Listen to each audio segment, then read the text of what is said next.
25 years ago, Jane Campion, the award-winning screenwriter and first woman director to win at the Palme d'Or at the Cannes Film Festival, said that she was lucky to be making films in Australia, where she's from, because she figured that to deny women directors, as she suspected was what was happening in Hollywood, is to deny a feminine vision. Last week I traveled to New York City to the Tribeca Film Festival, and I had this question on my mind. What is the feminine vision? There were 119 feature-length films at this year's festival, 33% of which were directed by women, and that is actually a festival feat. That's the first time in Tribeca's history that they've had that many films that were accepted directed by women. So as I went out and chose what films I was going to watch, I thought to myself, if I view films that are only directed by women, will I observe a feminine vision?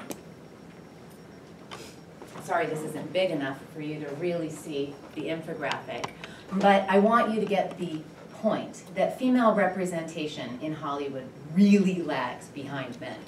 In July, the Media and Diversity and Social Change Initiative at USC's Annenberg School of Communication and Journalism released a comprehensive report that showed gender prevalence in film. And there was one key finding that I want to make clear by this infographic, and that is that women are not tapped for power jobs in Hollywood, and that includes the role of director.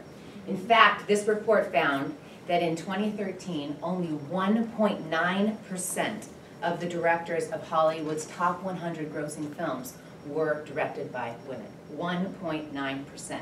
Now, there are other industries that have notoriously low female representation, and they really shoot that statistic out of the water. In fact, in 2011, women held 7.1% of U.S. military general and admiral posts, 20% of U.S. senators were women, and more than 20% of leadership roles were held by women at social media websites such as Twitter and Facebook, two companies that, by the way, have had lawsuits, gender discrimination lawsuits, filed against them in the past. So Hollywood is really at the bottom of the barrel, 1.9% directors.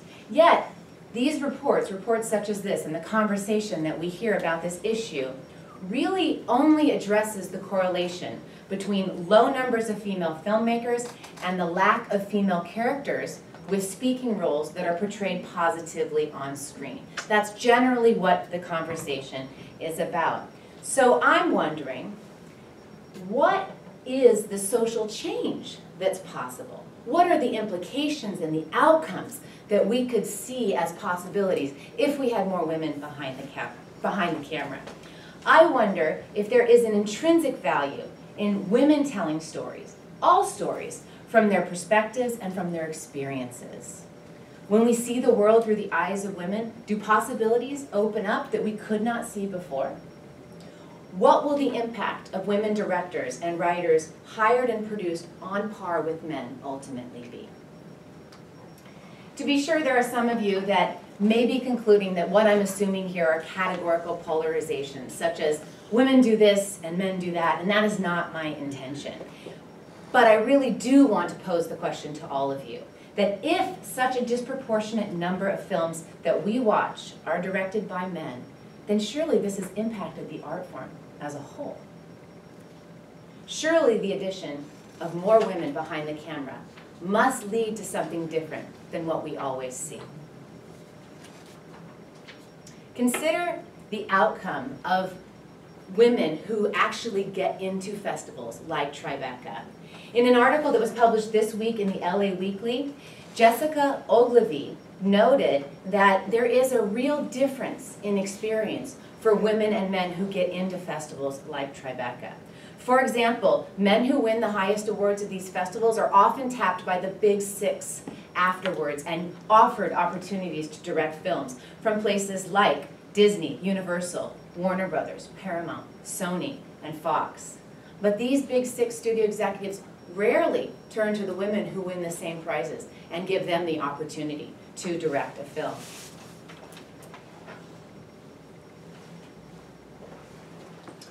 I I recently came across a study in linguistics that was done by Beverly Johnstone, and it was about storytelling, everyday storytelling in Middle America. And she found that men are usually the protagonists in the stories that they write. And when they're not the protagonists, they usually write a story about another man. Something that she also found is that the men who tell the stories often are talking of their own exploits, in which they display their own skill, courage, and wit. Perhaps the stories are more lusty. But by contrast, women's stories are often about other people, both male and female. So I wondered, as I set out looking for these films directed by women, would I see more stories of people and their lives, perhaps more human stories at this year's Tribeca Film Festival? And in fact, I did. In 5 days, I saw 12 films, 10 of which were directed by women. Since I returned home, I've had interviews with 3 of the directors that directed the films which I saw at Tribeca. I've asked each of them, did they feel that there was a feminine vision which they brought to their work? One of the first women I spoke to, her name was Laura Bispuri, and her film Sworn Virgin was actually a winner of what was called the Nora Ephron Prize at Tribeca Film Festival. She told me she's convinced that her feminine point of view had a firm impact on the choice of stories, the characters, and the narration of their existences. Another director, Paz Fabrega, went into much more detail when I asked her the same question. And she said that she believes there's a value in women telling their stories that goes beyond the notion of feminism. Women in films are often analyzed in terms of the script and the story, she told me, and their female characters. There are many subtler things which, for her, she said, are more interesting in the way characters are portrayed, whether they are weak or strong, with the story, the way it's told, with structure, framing, and sound. She said that she does feel her films are feminine because they are made from her perspective. But then she also added, I would be hard-pressed to say what exactly about that makes them feminine. The last director that I spoke with, her film is actually coming out on May 22nd. It was released by Sony Pictures Classics, and her name is Claudia Losa. And in an interview, she reminded me that it's often women who are the ones who influence the decision in choosing what film to watch. So to her, she thought there is a crisis between what we are and we want us to be or see. She said it's so important that women defend, support this vision, instead of continuing to alienate ourselves with portraits of women who do not represent us. So perhaps I've left you more confused than you were when I started this speech, but I can say, I think with certainty, after all the films that I saw at Tribeca, that the only thing that's standing in the way of women making films and receiving industry and jobs, receiving future jobs, is industry bias. The films that I saw that were directed by women were diverse, all-encompassing, relevant, deep, and critical portraits of humans' lives and experiences. That said, could I really describe them as feminine? One thing Paz Fabrega noted to me in the interview that I had with her was she knew male filmmakers who made films just like this too.